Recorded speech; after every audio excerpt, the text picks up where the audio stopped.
Have you ever faced injustice? It's painful, isn't it? When fairness has eluded you, or maybe you've been a person who's executed injustice on some level. James wants to specifically talk about the injustice economically of those who are pursuing wealth at the expense of the poor. And he wants it to be known that God is going to judge them for that. He's going to judge their economics, or he's going to judge their well-being, but he's not going to skip injustice. That's why he goes on to tell those who are being treated unjustly how to function in a patient way. So a lot of Christians want God to change their unfair situation when they've not obeyed, when they've not fulfilled their spiritual biblical responsibility. Secondly, he says, strengthen your heart. Draw closer to the Lord, not further from him when life becomes unfair.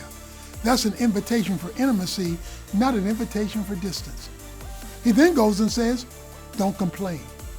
Complaining will block God from coming or intervening in your human situation.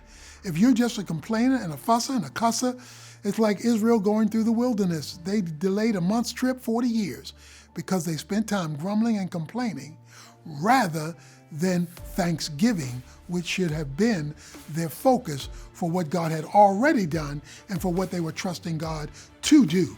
The church should be the most just place on earth because we represent the one lawgiver, God. Contact us and get your study guide by going online, ocbfchurch.org/study guide.